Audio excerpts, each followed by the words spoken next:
peu trop gros ça. Je vais directement attaquer avec un chasse-clou, hein, directement. Donc je me mets bien au centre.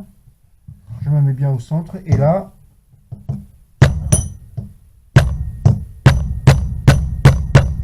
et voilà, il sort. Donc on n'a pas besoin de forcer de trop parce que justement on a travaillé en finesse. Hein. On a fait en sorte de ne pas l'abîmer. Voilà, il se rivait. Et ben voilà, c'est lui qu'on vient de faire sauter. Hein. Donc celui-là, évidemment, on ne le réutilisera pas. Hein. Il est voué à être jeté.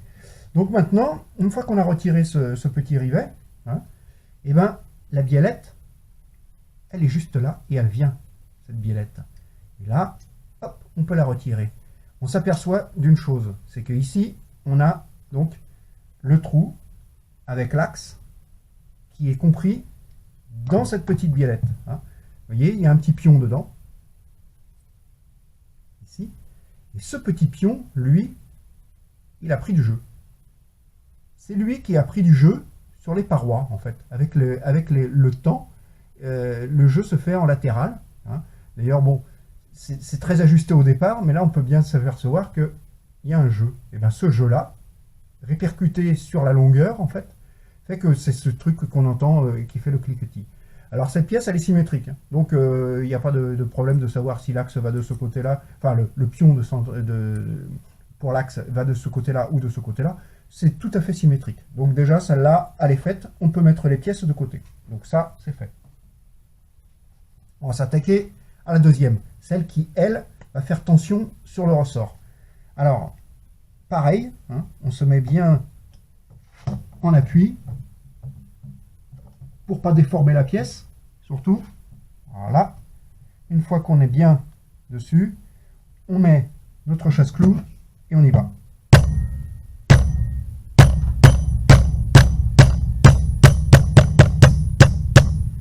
Et voilà. Là, on sait qu'il est sorti déjà de 3/4.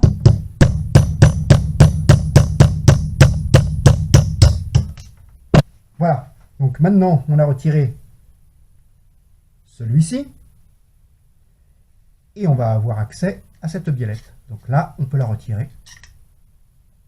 Le tendeur, sans ces deux biellettes, on le met de côté. Et là, on sort le petit pion également, qui est le même et qui a le même problème. Il a pris du jeu. Alors, comment faire pour réduire ce jeu ? Et bien ce qu'on va faire, c'est qu'on va prendre ces deux biellettes et on va renforcer l'axe.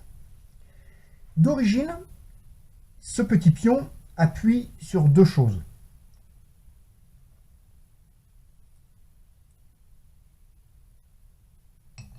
Les deux parois extérieures en acier qui sont ici et là. Donc c'est pour ça qu'au bout d'un moment, l'usure se fait. Parce que il n'y a que de faibles parties en fait métalliques qui vont faire en sorte de guider correctement l'axe. Alors ce qu'on va faire, c'est que ici, au milieu là, ici, et là pour celle-ci, et ben on va leur adjoindre un renfort au milieu. Et ce renfort, ça va être quoi? Ben, tout simplement un boulon qu'on va leur mettre dedans et qu'on va repercer au niveau du filetage pour être sûr d'avoir quelque chose de lisse et que à nouveau le pion puisse passer correctement. Premier temps, ce boulon il ne passe pas, hein. Il est trop gros. Pourquoi? Ah tiens, là par contre on a déjà du jeu, on s'en aperçoit bien, hein. Par contre ici ça passe pas. Ça passe pas, il va falloir jouer de la lime un petit peu, hein. C'est-à-dire qu'on va rectifier un petit peu l'épaisseur du boulon pour pouvoir le passer à l'intérieur. Une fois qu'on l'aura rectifié et qu'il va passer librement à l'intérieur, ainsi que pour celui-ci, hein, ah, de ce côté-là par contre, c'est un petit peu plus dur déjà. Donc il va falloir le rectifier aussi. Une fois qu'on va avoir fait ce travail sur ces deux biellettes, ces deux boulons-là, ce petit axe qu'on va remettre, ce guide, en fait, ne va pas pouvoir venir directement dedans, hein. Il ne passe pas. Il va falloir repercer au diamètre de celui-ci le boulon, c'est-à-dire supprimer en fait le filetage, hein, le filetage va sauter. C'est du boulon standard, hein. On va faire donc sauter le filetage de ce boulon pour avoir l'axe qui vienne se glisser dedans, on va dire librement, hein, mais sans aucun jeu. Notre but, à partir de maintenant, là, c'est jeu nul. Jeu pratiquement zéro. Il ne faut pas que ça force nulle part, il ne faut pas qu'il y ait d'efforts à faire parce qu'il y aura frottement excessif, mais le but du jeu, c'est vraiment réduire au maximum tout ce qui peut être jeu. Donc on va dire jeu zéro, hein. Donc ici, là, ces deux boulons, on va venir et les réduire d'épaisseur pour qu'ils viennent se glisser correctement entre les deux flancs ici de la pièce. Et ici, pareil, hein. Donc on va venir les surfacer à la lime, hein. Moi je fais à la lime, hein, en étant bien droit, ça passe très bien. On va venir les surfacer ici, de chaque côté, repercer au diamètre pile pour avoir nos deux pièces qui vont venir s'insérer entre les flancs des deux biellettes.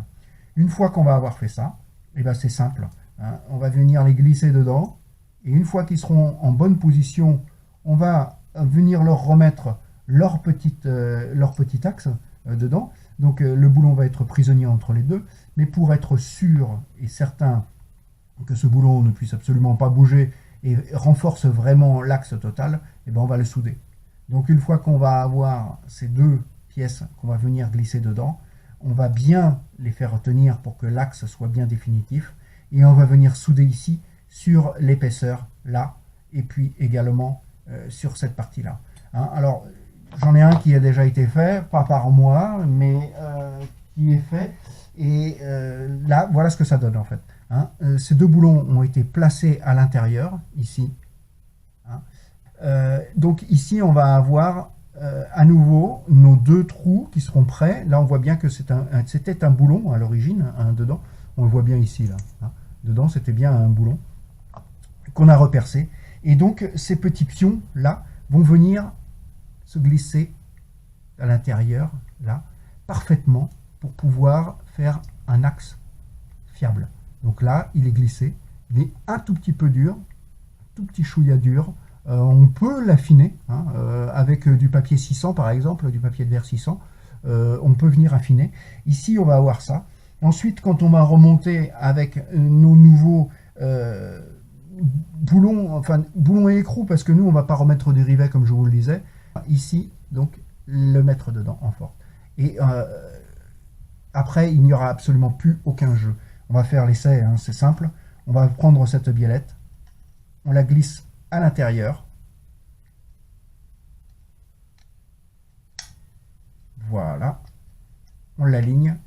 On lui met le boulon à la place du rivet. Et ici, on attaque directement dessus. Et là, c'est magique. Il n'y a plus de jeu. Voilà. On a supprimé le jeu. Et ça, c'est un tendeur qui va être entièrement refait par ces deux boulons qu'on va mettre. Ici, après, on lui mettra évidemment un écrou dessus, de la même dureté d'acier, hein, quand même.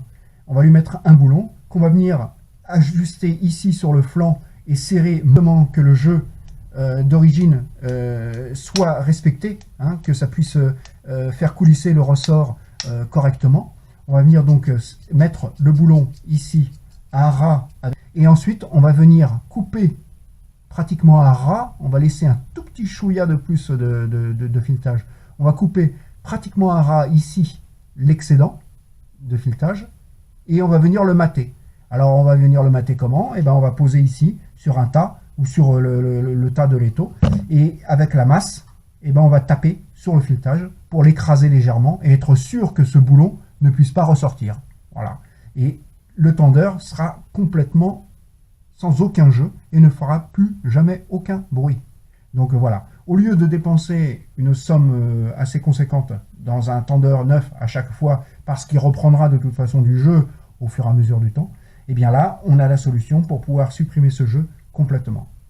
Pour être sûr et certain qu'il n'y ait absolument aucune vibration et aucun jeu parasite, c'est sur cette biellette-là qui va venir, elle, ici, quand on va avoir refait la même opération de blinder ici l'axe, en fait, cette biellette ici, dans une autre vidéo que j'ai faite, on voit qu'il y a une modification qui est à faire.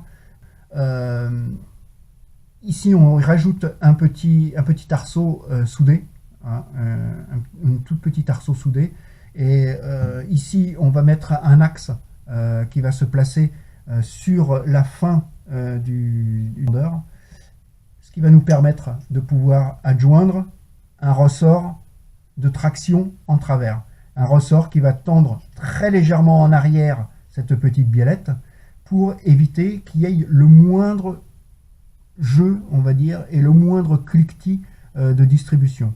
Alors, on peut le faire, on peut ne pas le faire. Moi, je sais que je l'ai fait sur un tendeur, effectivement, c'est extrêmement silencieux, il n'y a plus aucun bruit. Sur d'autres, je ne l'ai pas fait, j'ai fait un ajustement parfait et dans un premier temps, il n'y a pas de bruit du tout. Par contre, dans le temps, est-ce que ça va durer sans ce bruit? Est-ce que le ressort, j'aurais dû le mettre? Oui, je pense. Je pense d'ailleurs que je vais faire tous mes tendeurs, que je vais refaire tous mes tendeurs avec le même système de ce ressort qui va venir en tension ici. J'ai fait une autre vidéo qui explique un petit peu le système de ce ressort. Si vous voulez regarder, c'est très simple. Voilà. Et bien, je vous laisse. Je vous ai donné donc la solution pour ne plus avoir de bruit de distribution sur nos CBR et Big One et de refaire un tendeur facilement, pour pas cher surtout, et que ça soit durable. Voilà.